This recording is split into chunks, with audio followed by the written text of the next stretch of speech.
This is From the Petty Corner. I'm Petty Diana, and today I brought in the expert Chris because we're going to be doing UFC Noche Picks tonight. With Canelo and Berlanga starting it off.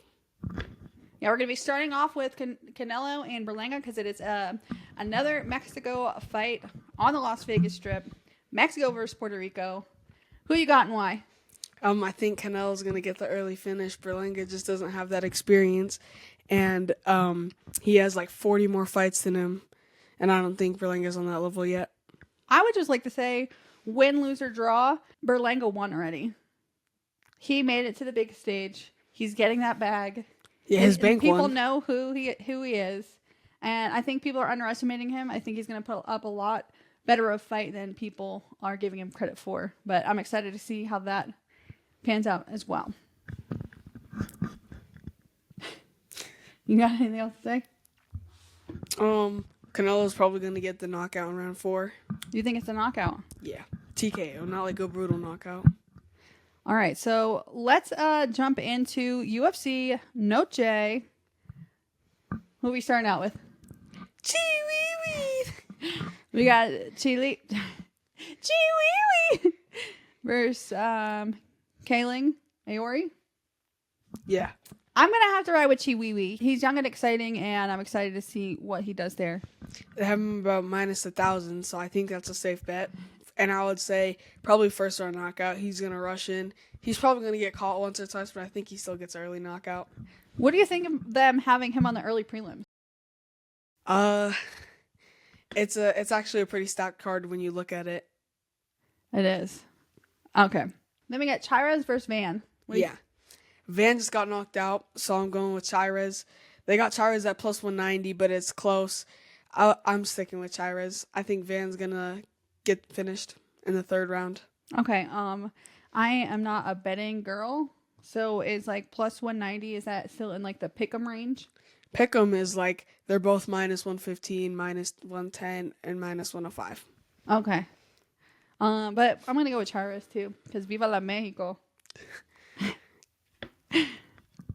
Okay, and then we got Yasmin versus Souza. Mm-hmm. Mexico versus Brazil. That's gonna be a good one. Yeah, I'm taking Yasmin by decision.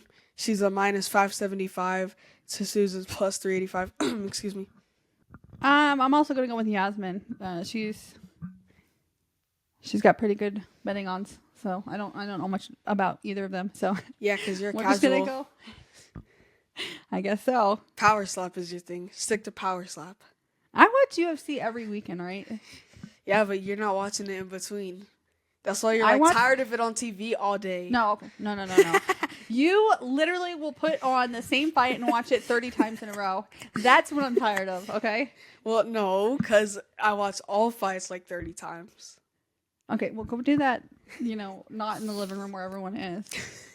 Yeah, but I watch Dana White Contender Series. You watch Power Slap all day. And I watch Looking for a Fight. No, you don't. Yes, I do. Yeah, you did a while ago. Series. Oh, whatever. But I still watched it. Yeah, a while ago. All right, anyway. I've watched so many MMA fights like you wouldn't believe. Okay, yeah. Anyway, moving on. Torres versus Bahamundes. They got Torres at minus 125. That's close to a pick'em. Plus 105 to minus 125.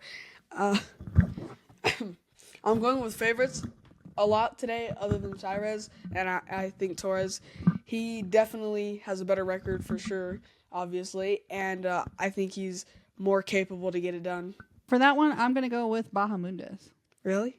Yeah. You think underdog's going to get it done? Yeah. I mean, they both have very, very similar records, so similar. It should be a good fight.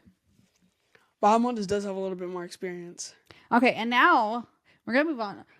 Aldana versus Dumont. We're at the meat of the card. Aldana's old and she's out of her prime. I think Dumont is going to smoke her. Even though it's a pick'em, I think Dumont smokes her. Okay, first of all, she's the same age as Alex Pereira, right? Yeah, and Alex Pereira is a world champion. She's like the 8 rank. Pereira is competing at the highest level right now. She is not. Okay, well, she's not that old. She literally just had a title shot. She's 36. Okay. She only got it. And I'm 34. Is that She old? was the number. Yes. She was the number 6. She only got the title Wow, shot because okay. Pena pulled out. I don't know if you're going to be invited back here. You keep roasting me and putting me on blast.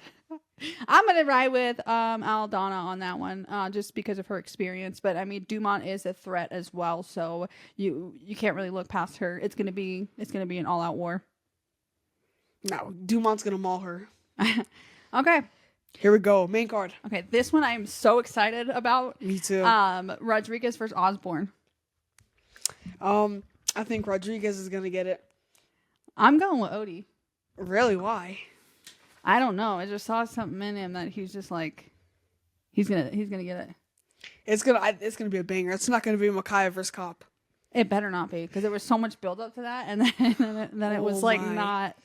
It was just not it. If it is, I hope both of those guys get cut. But I think it's gonna be a good fight. All right, now the next one is Zellhuber versus Ribovics, and I'm so excited for this fight. Ribovics came out on his last performance and knocked out Terrence McKinney. 30 seconds too. Yeah, that was wild. But I think I'm gonna go with Zellhuber on this one. Me too. I think his length is gonna be too much for him. I think he's gonna keep him at distance. I think it's gonna be a really good fight. I could see Zellhuber getting the decision. That's a good one. I feel like this card is like the hardest card for picks because these fights are such great matchups that, you know, one day I'll feel one person's winning and the next day, or even in the same day, just later on, and then I was like, no, it's going to go the other way. But Brian Ortega versus Diego Lopez, I'm glad it didn't happen last time because we had that iconic Dan Ige drop in 4 hours. We would have never gotten that, but now they finally get to face off, and this one, I still don't know who's going to win because they both have incredible jiu-jitsu. Diego is going to come out right away. Super exciting. Throwing punches, and his jiu-jitsu is incredible, but so is Brian Ortega's. Who do you got and why? They're both Mexican, actually. Well, I think Lopez is a little bit Mexican. Ortega's Mexican, too. And his Mexican mom used to whip him with a slipper, and that's going to come. He's going to get those flashbacks when Lopez stiffens him. And what do Spanish moms call slippers? Chanclas. Chancletas. El tira chancleta. I don't know. My gut is telling me Diego Lopez, so I'm going to go with Diego Lopez. But, like, you can never count T-City out because he's a fucking animal. Whoops. I slipped a curse word out. Anyway. Yeah, he's an animal. All right, the next one is Grasso and Shevchenko. We made it to the co-main event. Grasso, this will be their trilogy, right? And it's the first time that women's and fighting in MMA has had a trilogy. I'm gonna go with my girl Grasso. I know a lot of people thought she won she lost the last fight. But man, if you go back and watch that first fight, she climbed on her so quick and then got that choke out, and her jiu-jitsu is a lot better. So, Shevchenko got the best of her in most of those rounds, even though Grasso pulled it out the first time with a late finish, and then got the draw the second time to retain the belt. I think Shevchenko 4th round TKO. I think it's gonna be a head kick. I don't think so. I think Grasso wins, but Shevchenko's kickboxing is disgusting. Well, we'll find out tonight. I can't wait. All right, and then we got O'Malley and Merab. This one, I keep going back and forth. The fucking Sugar Show, he's an absolute animal. Like, we don't even need to say anything about him. A lot of people think he had an easy route to the title. Merab was the gatekeeper to the belt because him and Aljo were not fighting. And they're both of their careers are pretty interesting. So Merab came from looking for a fight, Dana White's looking for a fight, and O'Malley came with Dana White Contender Series.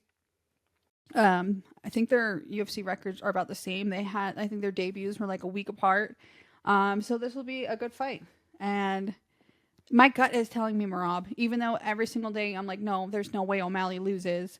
Then I just keep going back and forth. But my final answer, I'm going to go with Merab. And you know what? It's going to go down to decision because that's who Merab is. Merab has 0 striking. He has decent wrestling. It's going to be the same thing as Aljo. He has good wrestling. You saw what he has. He has decent wrestling. He's good. Okay. Have you seen O'Malley's lateral movement and takedown defense? It's insane the way he stuffed Aljo twice. I don't know. I just get And these then- feelings sometimes, though. I know that sounds weird, but a woman's intuition. O'Malley did not have an easy route to the title. He had to drop Peter. I didn't say he did. I said some people say that. I'm going at the people. He did not have an easy run. He had to beat Aljo and Piotr. And a lot of people think that he didn't win the fight. He against, dropped Piotr. but a lot of people didn't think that he won that. So He won it though. all right. So you're going with O'Malley. It doesn't matter what the people think. I'm going with O'Malley by decision. O'Malley's gonna drop Merab probably 3rd or 4th round with a counter, right? I think same thing as Aljo. All right. Well, we will see, and I'm excited for that. Let's see. Who do you think is going to be fight of the night? I think it's gonna be Rodriguez and Osborne or Ortega and Lopez. I for sure think it's going to be Ortega and Lopez. Those flyweights are gonna scrap though. I mean, honorable mention, you gotta go Zellhuber and Ribovic easily. I'm going to ride with my guys, Ortega and Lopez. If I had to pick one, I think it's gonna be Rodriguez and Osborne. Who do you think is going to get performance of the night? Performance of the night, probably O'Malley in his 5-round masterclass when he takes Merab's little head off. I think the winner of Zellhuber and Ribovic, and the winner of Ortega and Lopez, and then the winner of O'Malley and Merab. It's gonna be performance of the night. Yeah. I could see that. Who do you think is going to be the biggest upset? Shevchenko. You think Shevchenko is going to be the biggest upset? Yep. I think it's going to be O'Malley's and Merab. That's not that big of an upset. That's almost a pick 'em. Well, I just feel like the general public is thinking that O'Malley's going to win and that Merab is... You know what?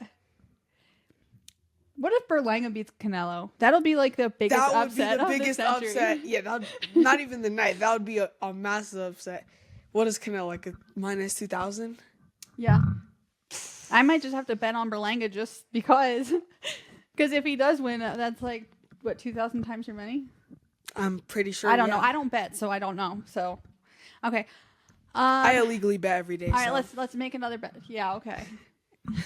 Let's make another bet. Does John Jones get brought up at the post-show conference? Over under 3.5 times. What do you think? 3.5 times. I'm gonna say over. I think he gets brought up. I think, yeah. It's a Dana White press conference. Over. Of course John Jones is gonna get Over brought up. 3. But yeah. I mean, you could pull out any random press conference from this last few months, and he would talk about John Jones at least 5 times. Okay, and the three commentators tonight are John Anik, Daniel Cormier, and Joe Rogan. shout out to John Anik's shoe game. He always got heat on his feet. But I really love their analysis. They stay unbiased and they just have really good reads. Obviously, they've been doing this for a long time. I hope we get some holy shit moments where, you know, we see Joe Rogan throw himself back and we get those like crazy faces. Yeah, we're gonna see that in the comment when Shevchenko sleeps Grosso. We'll see. You heard it here. And DCB saying some funny stuff sometimes. So I don't think Joe Rogan's gonna see this, but if you do, I love you, Joe. hey, you never know. What are your thoughts on the event being at the Sphere and it being such an iconic event, like a 1-to-1? I'm sad I didn't get to go. Yeah, that maybe we'll be at 307. Oh yeah, we're going to 307. Oh, so now you're forcing my hand Yes. to bring you there. All right. Well, if we're taking donations for tickets, guys, so Preferably like top 7 rows, maybe. this boy be trying to get me. We took him to 91. 291 Corey versus in Salt KT. Lake City, and we were row 15. So I mean, do the math. Those tickets were not cheap, and he just, you know, keeps trying to get me. There were 500. There weren't like No, they 10 were not grand. 500. 500 a piece. They were more than that, but okay.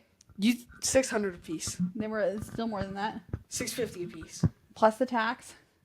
Stop! You're just trying to add money That's now. not. You're Stop acting like okay. lying. So then, why don't you pay for us to go to 307? How can I get money? Figure it out. Make sure you guys like, follow, and subscribe to the Betting Corner. All right, guys. Thank you so much for watching. I'm so excited to see how it all plays out. Be sure to like, follow, subscribe, all that good stuff. We will see you guys later. Patty, Diana, and the expert Chris out. Stay petty. I can't wait till O'Malley claps Rob. No Diddy.